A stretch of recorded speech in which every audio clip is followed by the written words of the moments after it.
What's going on YouTube? Darksword255 here. And as everybody knows, there is currently a fusion going on right now. And if you got the epic from the summon rush, the summon rush, you should be able to have spawned him, or I guess like summoned him, not spawn. He didn't die and then come back, to summon him. And so what I'm going to do today is we're going to go over his kit. We're going to go over some builds, some different areas of the game that you can use him, some different blessings, basically a champ review, guys. I'm on my free-to-play account because my main account is out of silver. And when I mean out of silver, it has like 15,000 silver, which is terrible.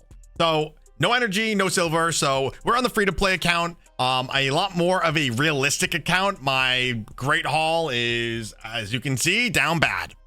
My Great Hall is down bad. So this is, level 87, more of a realistic average account. Let me go ahead and find him real quick. So I got my first blessing with him. And like I said, let's go ahead and jump into his kit and show off some different, different areas. To become part of my team, click the link in the description right now to get Elenaril for free, as well as 3 more amazing epic champions as you level up. Here's how you do it. Log out of Plarium Play on your PC and uninstall it. Click the link in the description, register with a brand new email, launch raid, and complete the tutorial. Go to your inbox and claim your first champion. Don't miss out on this chance to get a free Elenaril along with 3 epics as you progress through raid. Click on my link right now and let's get started. He is very similar to Thor. And what I mean similar to Thor is Thor does progressive damage the longer the fight goes on. Same thing with Tholin here.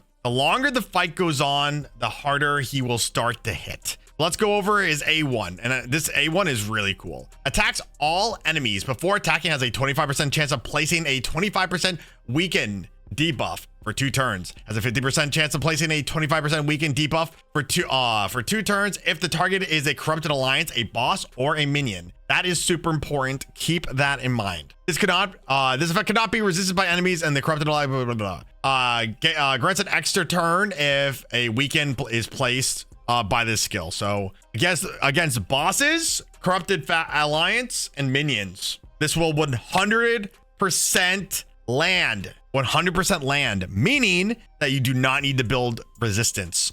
If you're going to be using him, and this is important, if you're using him for PvE, you do not need to build resistance on him. If you're going to use him for PvP, yeah, you need to build accuracy. Why am I saying resistance? You need to build accuracy on him in PvP. His A2 attacks one enemy 2 times. Each hit will ignore 25% of the target's defense. If the target is from the corrupted alliance, a boss, or a minion, each hit will ignore 50% of the target's defense instead. Each hit decreases the target's attack by 5%, stacking up to 25%. Each hit also increases this champion's attack by 5%, all the way to 50. So like I said, the longer the fight goes, the stronger he gets. As a typical dwarf is. Dwarfs hit, I think, some of the hardest hitting faction in the game. Moving over to his A3, attacks all enemies 2 times before attacking, places a 50% increase attack buff on this champion for 2 turns. For each crit landed on the first hit, increase the damage dealt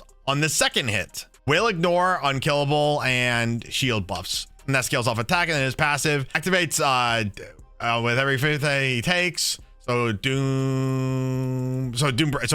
every 5 turns, he automatically will take his A1. He'll do his A1. Enemies from the cannot land a critical hit on this champion. So there's a couple very interesting areas of the game that you can take your boy over here. I do think it's interesting that he is an attack. I mean, how many other hard hitting force nukers are there in the game? I don't really think that there's that many, especially for this account. As you can tell, I don't really have anything. For masteries, guys, I went with kind of a very standard set of masteries. You can't see because my face is in the way, but I have Helm Smasher at the bottom, has a 50% chance of ignoring 25% of the target's defense. So this will stack, so, and when you fully stack, it'll be 50% plus this will be so you'll be ignoring 75% of the target's defense, as well as if you have lethal, cruel, savage. If you have all of those, you'll be able to basically have 100%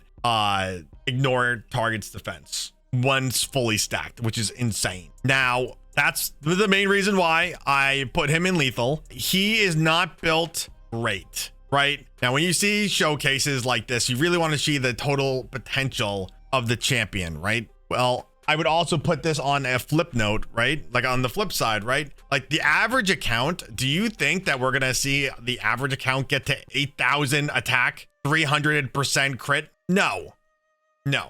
That's number one. Number two, there's only one blessing, a 1-star blessing on this guy. We're doing an event right now that we're going to be able to get up to a 5-star blessing on him. So right now in the testing, it's not a super accurate representation of how much damage he will be able to pump out until we get to that last, until we get, his 5-star soul here. Now, going back to him, again, like I said, I try to have him kind of as fast as possible, kind of as much attack damage as possible. I have him in lethal. I would love for this to be higher than like 185% is nothing. It is a joke. I have him with a Talon because, as you could probably see, my luck rolling artifacts are terrible. I don't have a cat's gaze on this guy, on this account. So this is what I have to work with. The struggles of having a free-to-play account. Am I right, boys? So there's a couple different ways that you can play, use him. One of my favorite ways, because again, you can, like, if you're attacking a boss, you do not need to build accuracy on him. One of the best places that I like to use him is in using him in Hydra. Now, we're going to do a quick little test here, right? We're going to get rid of Thor. And my stats are very similar on the Thor, minus the crit damage. The crit damage that Thor has comparatively to my boy over here, Tholin, is ridiculous. Well, we want him to do this ability as much as we want him to do Back to the Abyss as much as possible. I mean, I think we'll just let the computer do it. And what we're going to do is we're going to do a quick little compare and contrast here. So with this team, I believe I will do between 30 and 70 million damage with Thor. So what we'll do is we'll run it twice. We'll run it with Thor, number one, and then number two, we'll run it with Tholin. Actually, we're going to run it with Tholin first. So let's go ahead. Okay, so we did 49 million damage. Tholin only did about 8 million damage, which is about the same as Shamal and Mithrala. But Mithrala's damage doesn't really count because she's putting down Hex, and then her damage is the damage dealt with Hex is counted for this. So let's real quick, guys, throw Thor in here, and I already know that it's gonna do really well, but I'm gonna go change this out with Thor. But guys, we got Thor here. Let's test it out real quick. Yeah, I mean, Thor did 15 million damage. Tholin only did 8 million damage. So, I mean, obviously there's a couple of, there are reasons why Thor is doing more damage. A, he's fully booked. Tholin is not fully booked. I think that if I had better gear on my Tholin, and he's actually gonna be slightly better, and I say slightly better than if I go and get this 5-star blessing, he'll be better than my Thor. But I mean, they're very comparable, right? And most, I have people's accounts that I work on that don't even have a Thor, right? For my free-to-play account, like, getting this champion is great because, yes, I have Thor, but now I have a second team that I can use Tholin in, right? For Hydra, I can use him in normal. I can use him in hard. He's fantastic. Or I could do the same thing and switch out Thor with Tholin here, right? He's only able to complete 3 trials in Chimera. Now, my Chimera team is rough. It is rough, to say the least. But I still think that if you have a ninja, like, you're going to do way more damage with ninja. And I would even argue you would do more damage with Thor, but Thor can help you complete more trials, right? So I know that this is a little bit of a, I'm not trying to 100% compare and contrast Thor with, I mean, he's just like the most comparable, like, champion off the top of the head. And again, like, I can't really 100% test out Tholin until I get that blessing, until I get that last blessing. Also, I'm really low on silver. Your boy doesn't have access to the test account, so this is the best that I can do with with very limited resources on my accounts. I don't think that he hits as hard as he is alluded to be. I do think that Tholin here is great for mid to late game account. People who are just entering the late game. I think he'll be great for faction wars. If you're struggling with damage, let's say you don't have a Ganute, like I do not have a Ganute, right? I don't have a Ganute on this account. I missed that fusion, big sad. So right now, I don't have a Trunda, you know, like my dwarf faction is terrible.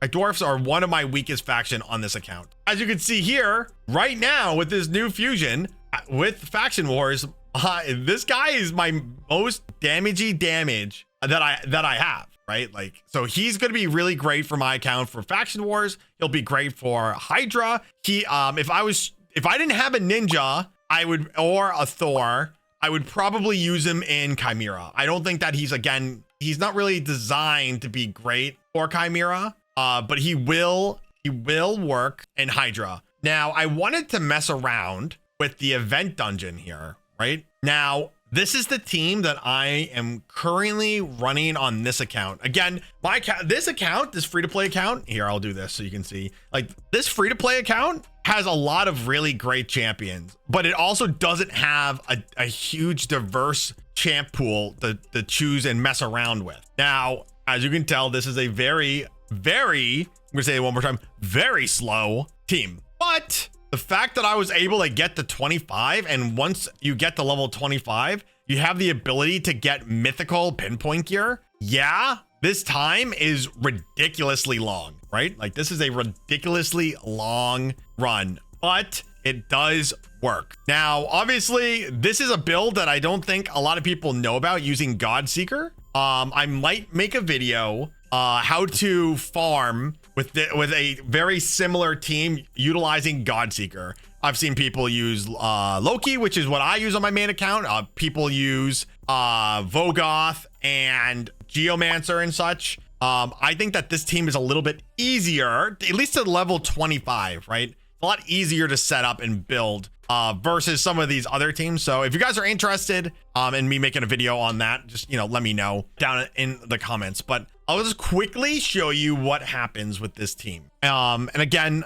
I don't have any, like, I'm not going to be able to use Ninja on this team. I'm not going to be able to use Thor on this team. I mean, I guess I could if I really needed to. I could technically do it, but I don't need to, right? So I'm using Tholin over here as my main damage dealer. I think that this team would run a lot faster. I need to manipulate the stats a little bit more. Again, I'm just really low on silver right now to like really do it. So like if I make a video showcasing this on this account, I want it to be 100% like pinpointed and explain, I want it to be like locked in so I can show you guys like how it really works. So what's going to happen is everybody is supposed to die on this team, and then Godseeker revives Tholin, and then Tholin attacks. He's doing decent damage. This is stage 25. He's doing decent damage to the event boss. And, Godseeker's extremely healthy. She has 80,000 HP, Miracle Heal, and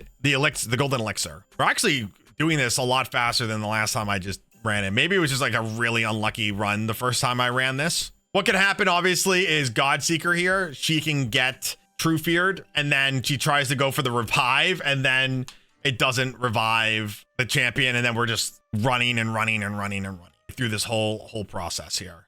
Like I said, it's a long run attack. Boom. I mean, it's going pretty well. I have him focusing on doing his A2 as much as possible, because these battles are longer battles. So the more that he can get his A2 in, the better. And it also is like one of his harder hitting abilities, right? So right now, which is great, he's lowering the boss's attack damage by 5% every time he does his A2. He's stacking attack damage every time he does his A2, which makes this run a lot safer, right? Because we're lowering the damage the boss is doing by 5%. Yeah, I think just like the last time I ran this, it was like 8 minutes, and I was sitting here like, oh my God. So I think what we'll do is I'm gonna check back with everybody once this run is done. Oh my God. Thank God. Yeah, that was brutal. That was a long time. I have a friend who ran this similar team on his account, and I think it was like 2 minutes. It was like a 2-minute team. So it's mainly because your boy over here has no HP. I mean, not no HP. He's just like, for my account, how I have him built, he's just really, really weak. But yeah, guys, let me know if you try a similar team like this out, guys. Really quick, I will showcase Godseeker. She's not too crazy. She has 240, 245 speed, 82,000 HP, and that's all that really matters. And she just stays alive. She stays alive forever. Pretty straightforward. Yeah, guys, if you are struggling with the event dungeon, if you're a newer or an existing account and you just don't have necessarily like a seer or really anything to get to these like higher stages of the event dungeon, like I said, getting to stage 25 is so important. And if you can get to stage 25, even if it takes you 8 minutes to farm, whatever, I'll just run it. You know what I mean? Like, I'll just go to bed and run it and then wake up and, you know, I won't have to worry about it until I can like actually get all the stars I need. You know, the more awakenings that I get for this guy, the stronger he'll be. And I'll be able to, hopefully by then, you know, get some better gear. So let me know, guys, what you think of Tholin. Are you impressed with him? Are you not impressed with him? Are you happy that you got him? Are you still working on the fusion? Let me know, guys, down in the comments, and I will see everybody in the next one.